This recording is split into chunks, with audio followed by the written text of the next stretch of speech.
앞선 10월 4일 일본 신임 총리로 취임한 기시다 후미오는 스가가 자민당 지지율을 역대 최저로 달성해 놓은 총체적 난국을 일으킬 수 있을 것이라는 기대를 한몸에 받고 있습니다. 하지만 일본 국민들의 기대는 쉽사리 이루어지기 힘들 것으로 보입니다. 최근 기시다는 의도적으로 한국을 무시하는 외교 방식을 고수하고 있는데요. 특히 당선 뒤 곧바로 미국과 중국과는 인사를 나누었지만 한국에게는 아직도 먼저 인사 한 번 건네지 않고 대놓고 무시하고 있습니다.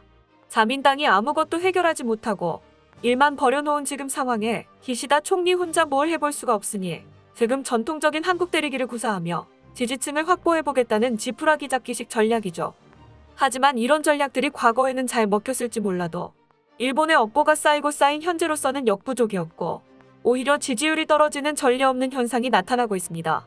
여기에 일본은 자신들이 한국을 무시하는 줄 알고 있지만 사실 일본의 고질적인 행태와 보이다 못해 썩어버린 자민당의 횡포에 진절머리가 난 한국 입장에서는 오히려 무시할 수 있으면 무시해봐라고 나오는 상황인데요. 실제로 일본의 여론분석기관인 정치홍보시스템연구소가 중의원 선거 판세를 분석한 결과 자민당이 과반수인 233석보다는 많은 244석을 확보할 것으로 예측됐지만 이는 여태껏 자민당이 260에서 270석가량의 압도적인 과반을 차지하고 있던 것과 비교하면 과반수가 겨우 넘는 상황까지 지지율이 떨어졌다는 것입니다. 이 때문에 자민당은 투표가 마감되는 10월 안에 각종 무리한 공약과 정책들을 해결하려 서두르다 보니 국제사회로서는 이해할 수 없는 태도를 한국을 향해 취하고 있습니다. 이에 대한 외신들의 반응은 싸늘하다 못해 대놓고 일본을 비판하는 보도가 줄을 이었습니다.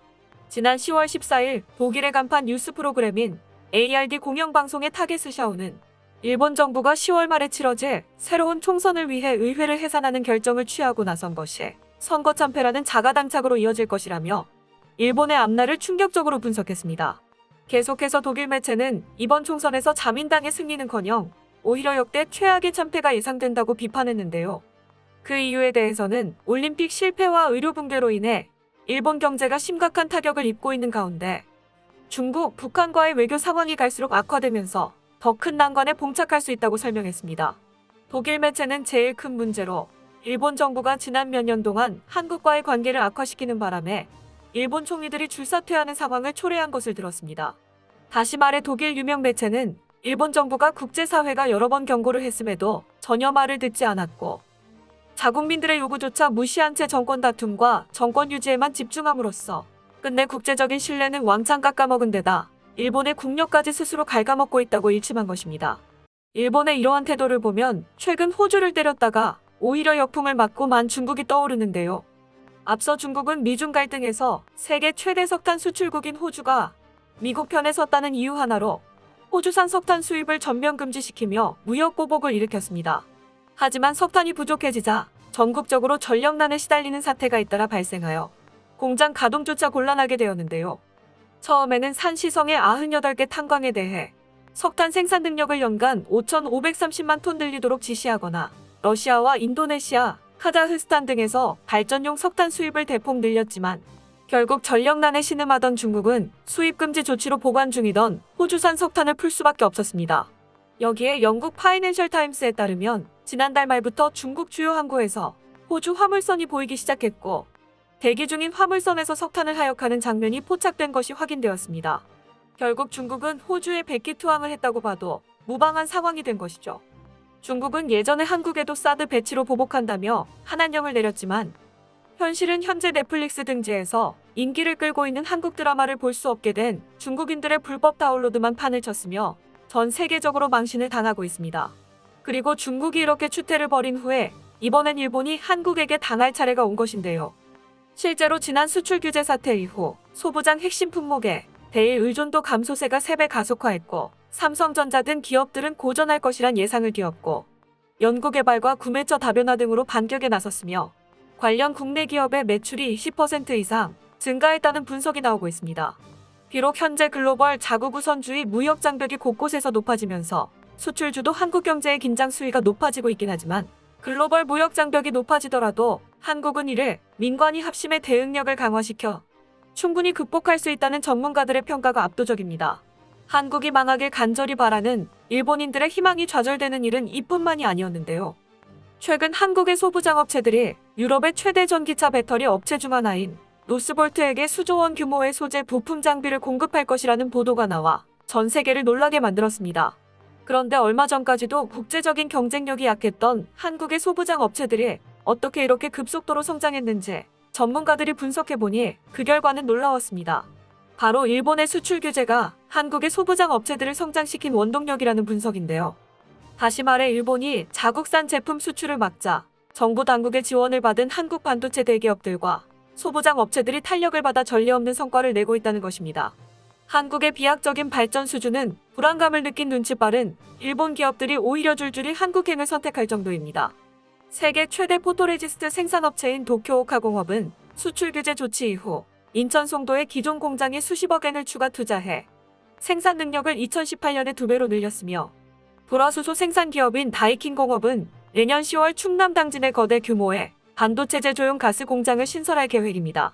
그 외에도 쇼와덴 코머티리얼즈, 글로벌 반도체 장비업체 도쿄일렉트론과 고유 전재료를 생산하는 아데카, 특수가스 황화카르보니를 만드는 간토덴카공업, 도체 장치용 석용 유리 제조업체 토소 등이 전부 한국행 비행기를 타고 너도나도 거점을 잡는 데에 여념이 없는 웃지 못할 상황이 벌어지고 있죠.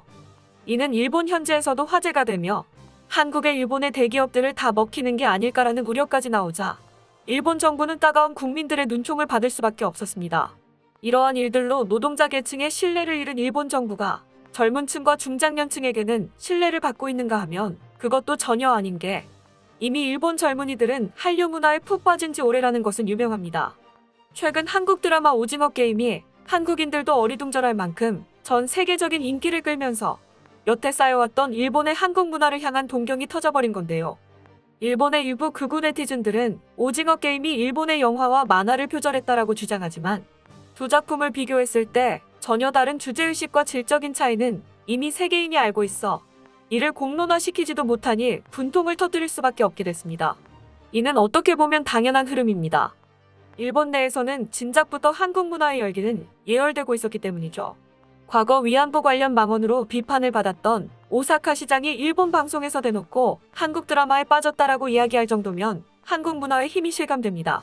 다행히 대다수의 일본 네티즌들은 이를 온전히 한국의 문화로 받아들이고 즐거워하고 있으며 이로 인해 최근 여론조사에서 코로나가 종식되면 가장 가고 싶은 국가로 일본의 10대 학생들부터 60대 노년층까지 모두 한국을 1위로 꼽는 현상이 나타나고 있기도 합니다. 이 정도면 일본은 한국을 짝사랑하는 게 아닌가 의심이 들기도 하는데요. 그도 그럴 게 일본은 한국의 정치권 인사들에게도 막대한 관심을 보여왔지만 한국에서는 기시다 총리에 대해 그다지 관심이 없는 모습이 보입니다. 10월 4일 일본 언론 마이니치 신문에는 왜 한국에서는 기시다 총리에게 아무런 축하 메시지를 보내지 않는 건가라는 헤드라인의 보도가 올라왔는데 한국이 축하하지 않은 이유에 대해 자세히 분석하는 내용이었습니다. 사실 한국 측에서는 예의상 축하 서한을 보내긴 했지만 한국인들 차원에서 보면 일본의 차기 총리는 어차피 자민당은 다 똑같다는 생각 아래 이미 포기한 관심밖의 일이었습니다. 그런데 미련 가득한 일본은 공영방송과 유력 언론 등에서 지속적으로 한국이 일본과의 관계 개선을 하고 싶어 난리라는 뉘앙스의 보도를 잇따라 내놓았습니다. 결국 그들은 어떻게든 트집을 잡을 한국이 없으면 그나마 남은 지지율까지 폭락하기 때문에 싫어도 좋아도 한국 욕을 할 수밖에 없는 겁니다. 일본은 국제 외교 무대에서도 빈번히 한국과 비교를 당하고 있습니다. 며칠 전 있었던 G20 정상회담에서 일본 정부는 탈레반이 장악한 아프간에게 약 2,300억 원가량을 지원할 것이라고 밝혔는데요. 이에 대한 일본 국민들의 반응은 매우 좋지 않은 상황입니다. 첫째로 일본인들은 일본의 지원금 규모가 다른 어떤 나라들보다 천문학적으로 많다는 사실을 지적했습니다. 둘째로 아프간에 남겨놓고 온 일본인들을 데려오기 위한 일종의 통행료가 아니냐는 지적이 나오고 있습니다.